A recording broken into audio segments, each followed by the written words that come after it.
Your Fantastic Mind, brought to you in part by Dennis Lockhart, in memory of Mary Rose Taylor, and by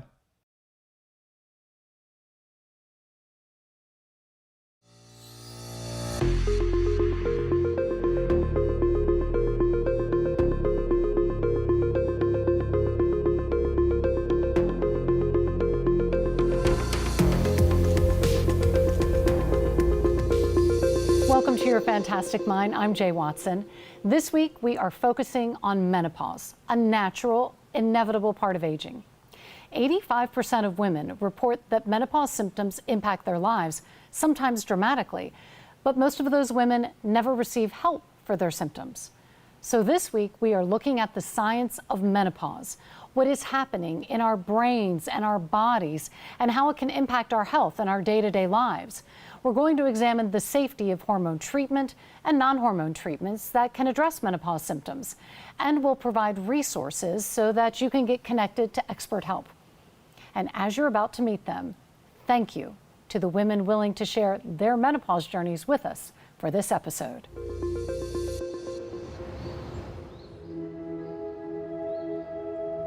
Four women at different ages and stages in perimenopause and menopause. What they have in common?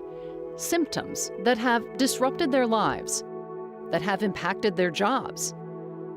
I've always been like hyper functioning, and now I just don't. Their marriages. It's gone. The drive is like no libido. It's like plunge. Their self-esteem. I've lived for the past 10 years in heavy sweats and leggings. Their mental health. Is this the next 10 years of my life? Am I ever going to feel like normal again? The National Institute on Aging defines menopause as a point in time 12 months after a woman's last period. The average age of menopause in the United States is 51. The years leading up to that point are called the menopausal transition, or perimenopause. Perimenopause most often begins when women are in their 40s and can last anywhere from a few years to 14 years. During perimenopause, the body's production of estrogen and progesterone, two hormones made by the ovaries, fluctuates greatly. The perimenopause and menopause transition, we call, is kind of the estrogen stock market. Really, you've got estrogen fluctuating up and down, and that can also be accompanied by symptoms. There are dozens of symptoms related to menopause, and a lot of what happens is playing out in women's brains, which have been bathed in estrogen since puberty. When estrogen levels begin dropping, a constellation of symptoms can appear. Some of them: hot flashes, night sweats, weight gain, sleep problems, depression, anxiety, vaginal dryness, painful intercourse, joint and muscle pain, heart discomfort, forgetfulness, brain fog, decrease in sexual desire, bladder problems. Many of the symptoms have been distilled into the Menopause Rating Scale, a standardized, globally used tool to assess menopausal symptoms. We read the scale to the women in this episode, and each of them discovered symptoms they assumed were part of getting older, not thinking they could be connected to menopause. Sleep problems. Yes. Feeling down, sad, on the verge of tears. Yes. Feeling nervous, inner tension, feeling aggressive. Yes. Anxiety. Oh, yes. Inner restlessness, feeling panicky. Yes. Decrease in concentration, forgetfulness. Yes.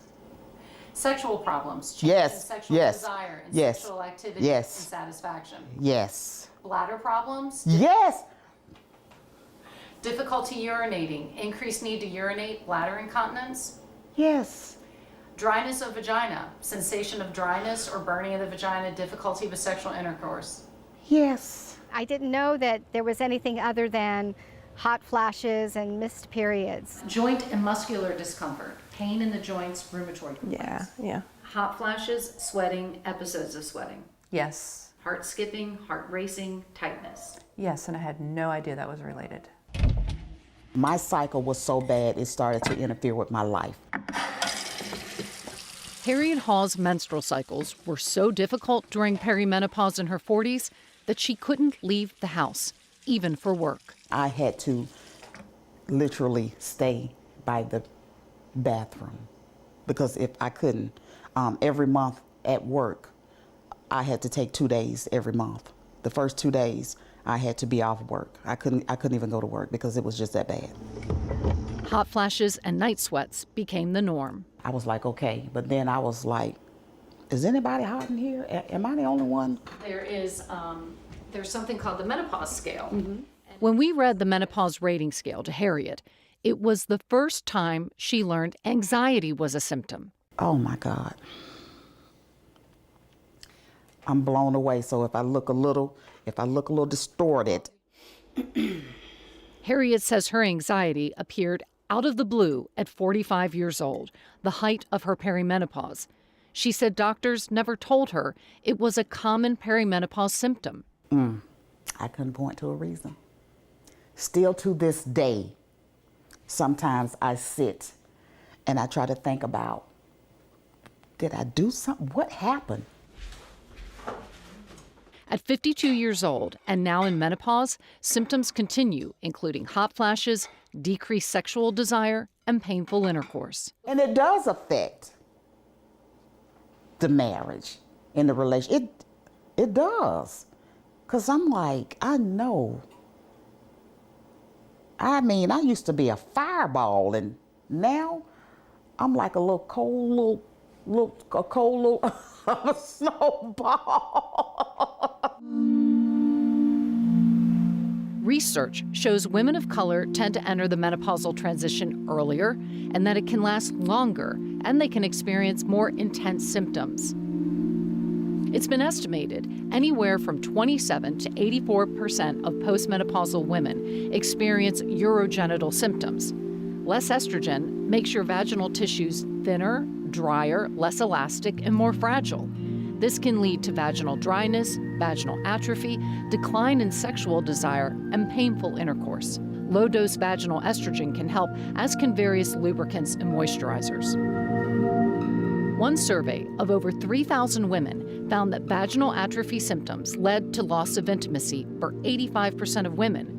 59% said it interfered with their relationship, and 27% said it adversely affected general enjoyment of life.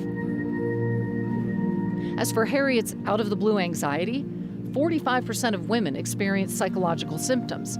These include anger, irritability, anxiety, tension, depression, sleep disturbance, loss of concentration, and loss of self-esteem or confidence.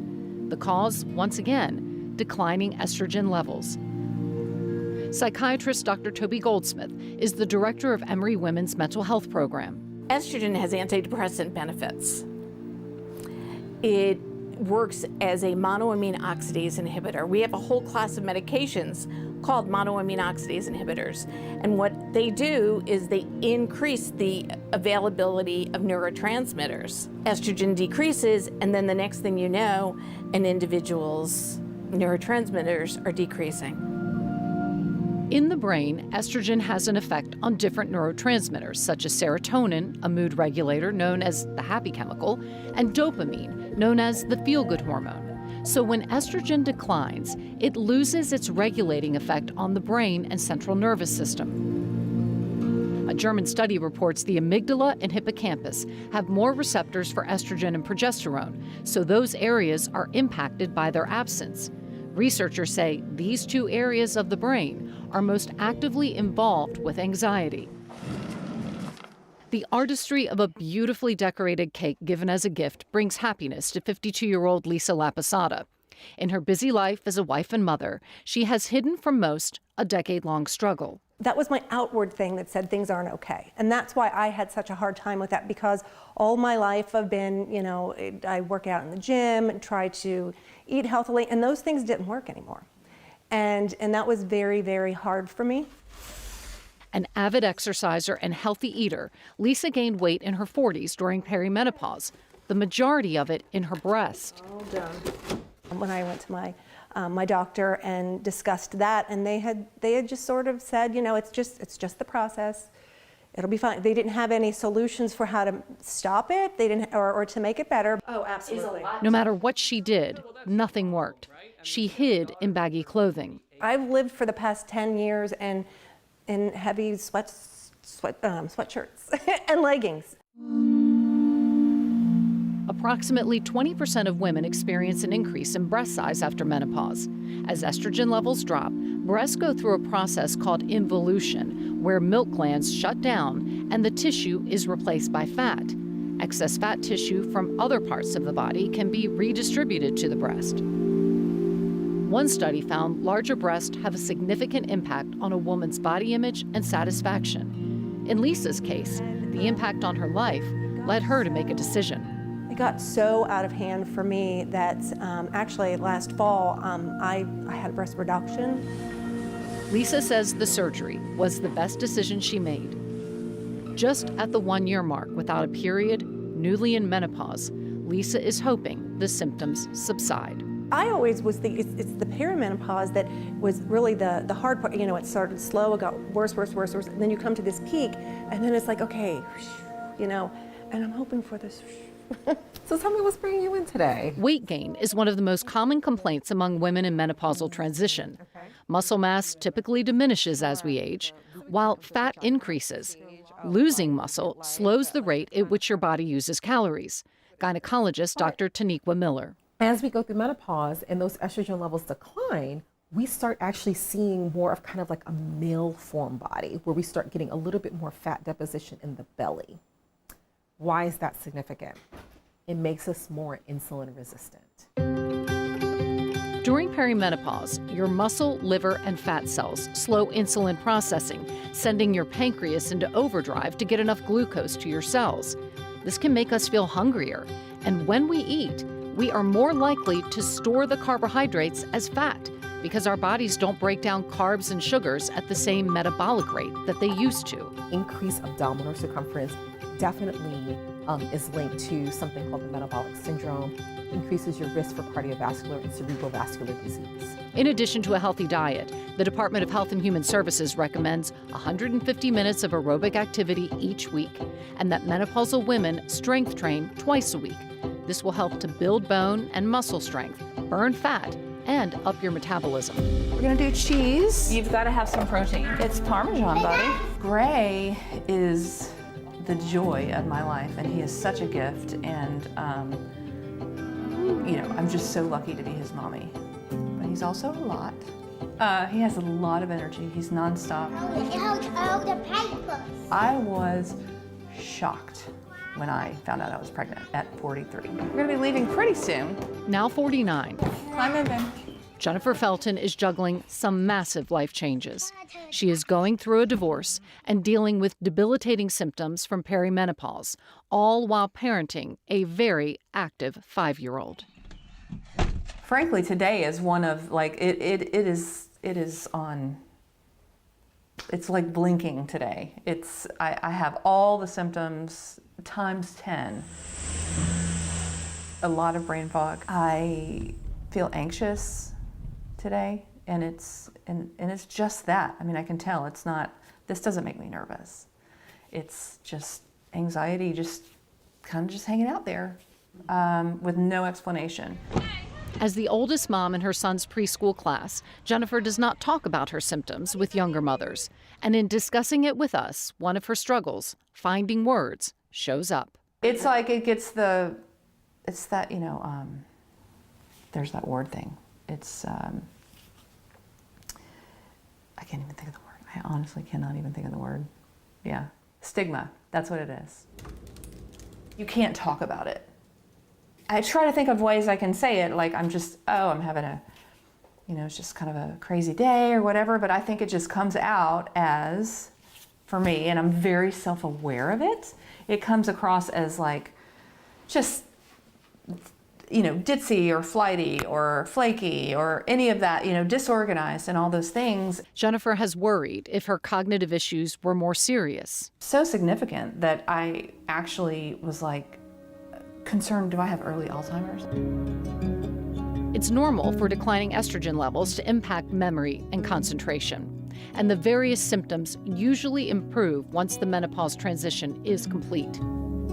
Alzheimer's disease is the only neurodegenerative condition that affects women more than men. For a long time, it was assumed it was because women live longer.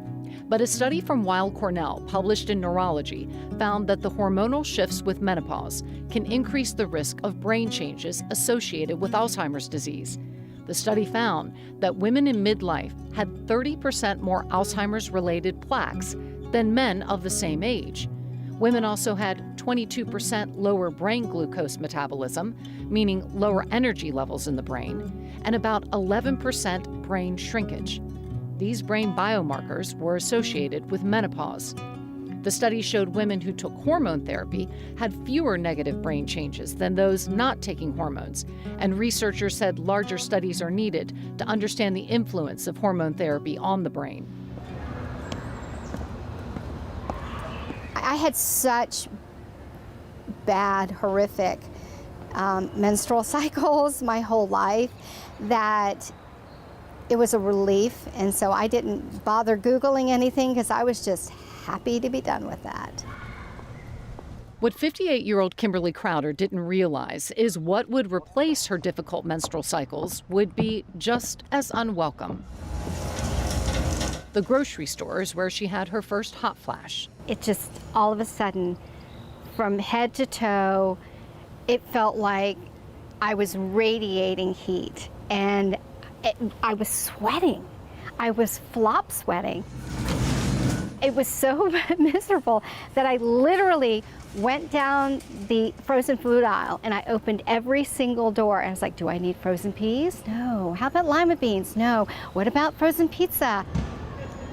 Now it's, the 5 phases of death just to get out of bed, and it's the slow sort of ambling about and feeling like, okay, where am I? What do I need to do? Who do I need to call? Even though I have it written down, it's almost like the brain cells aren't connecting. A longtime strategic communications consultant, Kimberly talked to her doctor about her night sweats and hot flashes and brain fog. But she was just like, well, you're just going through menopause. There was nothing other than, well, that's what's happening. Get a lollipop on the way out the door. It was the same when Kimberly's mom was going through menopause. Your doctors didn't talk to you about it. They didn't talk to me about it. That's really kind of sad. It is sad. Approximately 75% of women experience vasomotor symptoms, which include palpitations, hot flashes, and night sweats, which are also known as nighttime hot flashes. Hot flashes happen when decreased estrogen levels cause your body's thermostat, the hypothalamus, to become more sensitive to tiny changes in body temperature. When the hypothalamus thinks your body is too warm, it sets off an exaggerated response to cool you down, the hot flash. In those with moderate to severe symptoms, hot flashes can persist for a decade or longer. You can't sleep, you're embarrassed, a lot of women are kind of at the height of their career. They're already going through all these other changes, they may be becoming empty nesters, they're taking care of aging parents, they're kind of that sandwich generation, and then their body is going out of control, and it's scary and it's depressing. Menopause is impacting the workplace. A 2014 review of health insurance claims for more than 500,000 women found that untreated hot flashes cost patients and their employers $340 million a year. Women with hot flashes made 1.5 million more outpatient visits.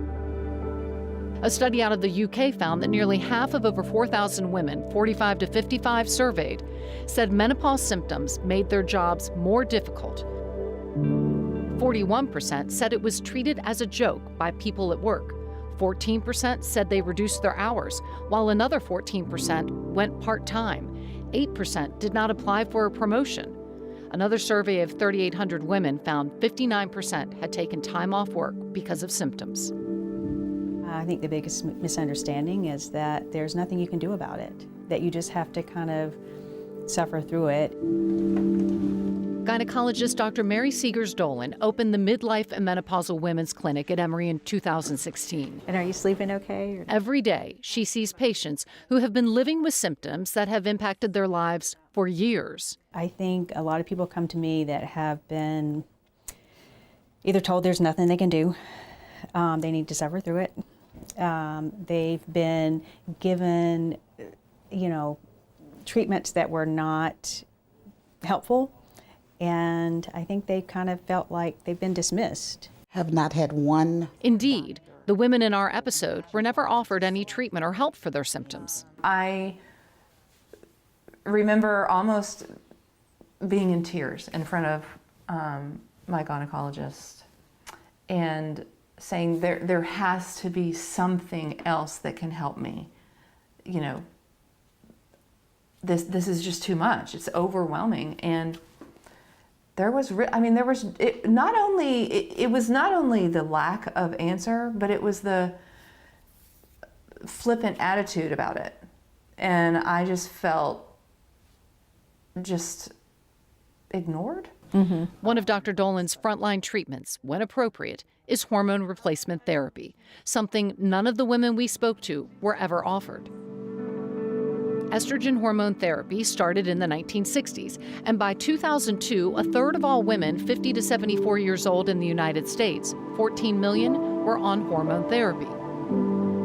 Today, only a small percentage of U.S. women take hormone replacement therapy, and the reason can be traced back to 2002 and the release of the Women's Health Initiative, the WHI, a $1 billion study to see if hormone therapy prevented heart disease, the risk of which goes up after menopause and is the leading cause of death for women. The study was stopped prematurely after the Safety Monitoring Committee found breast cancer and stroke incidence was higher in women using estrogen and progesterone after 5 years of use. Women who'd had hysterectomies and were on estrogen only did not have increased incidence at 5 years. The result? Women on hormone therapy plummeted. Doctors stopped prescribing it. In the 20-plus years since its release, the WHI has been repeatedly examined, debated, and analyzed, and what emerged added context to a study that frightened millions of women. The average age of women in the study was 63. Most were more than a decade past menopause when they were put on hormones for the study. There was another cohort in that study called the young cohort. These were women that were within the first 5 to 10 years of their menopause, and they too were started on it. And what they found in that group between the 50 and the 55-year-olds, they actually had long-term cardiovascular benefits, as well as some neurocognitive benefits. Basically, there's a timing hypothesis that there is a window of time in which your body will take the hormones and stay and be healthy and not have issues. But once you age and your body changes because it's not getting hormones, it becomes more risky.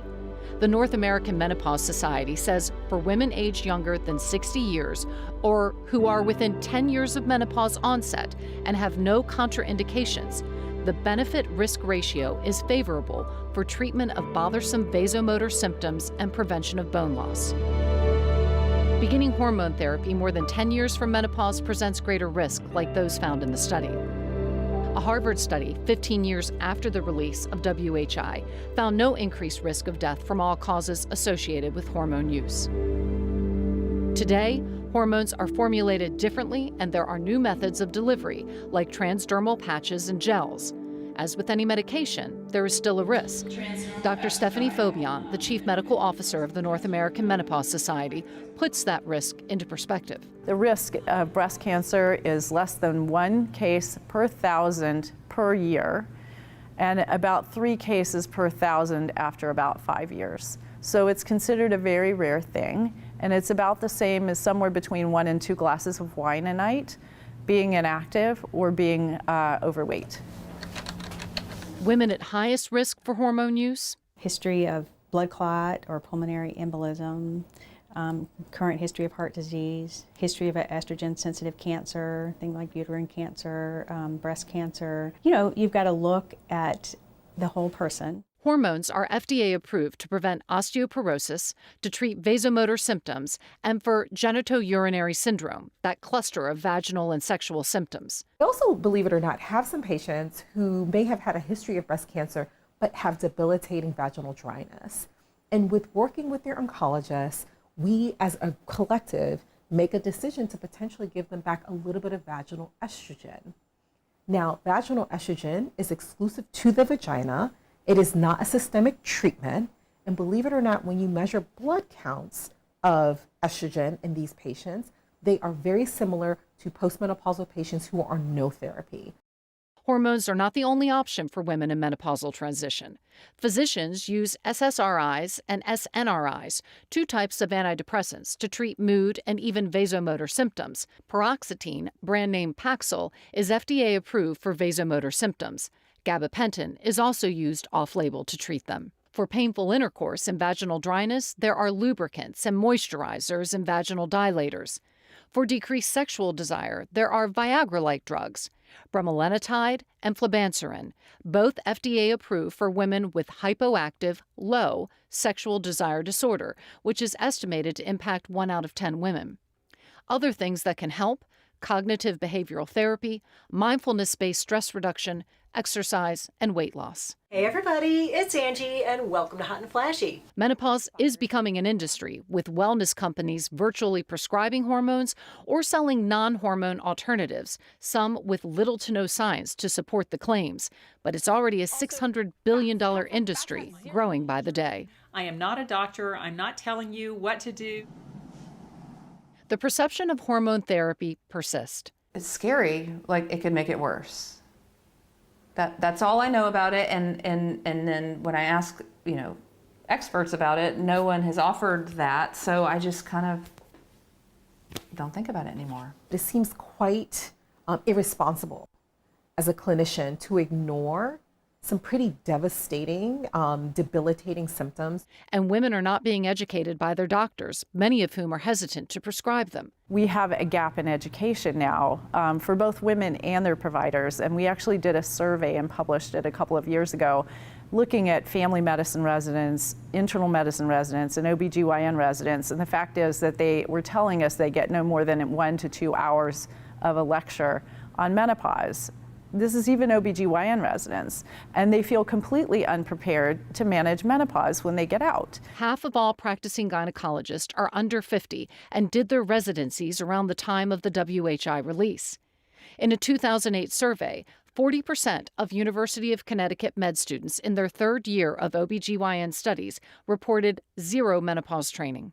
A 2017 Mayo Clinic survey of postgraduate residents across the country found that 20% had not heard a single lecture on the subject of menopause, and a third said they would not prescribe hormone therapy to a symptomatic woman, even if she had no medical risk. Level 1 evidence is consistent.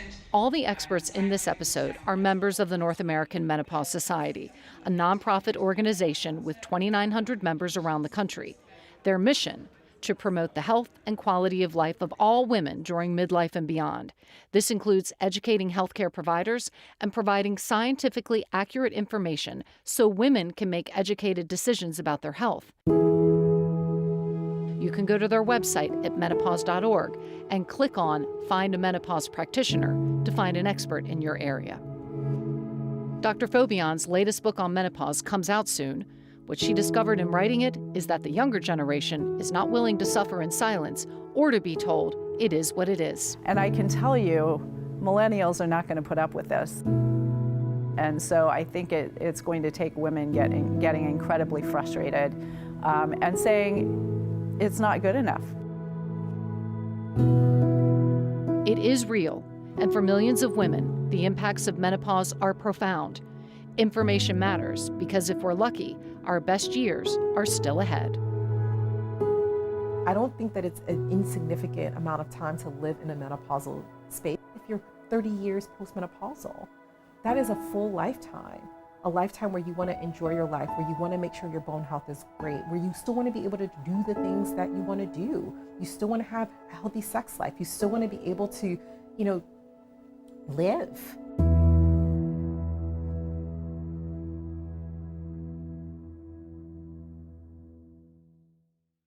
To learn more about menopause, go to menopause.org. There you'll find links to articles and research and frequently discussed topics, along with a link to find a provider in your area. That's going to do it for us this week. See you next time on Your Fantastic Mind.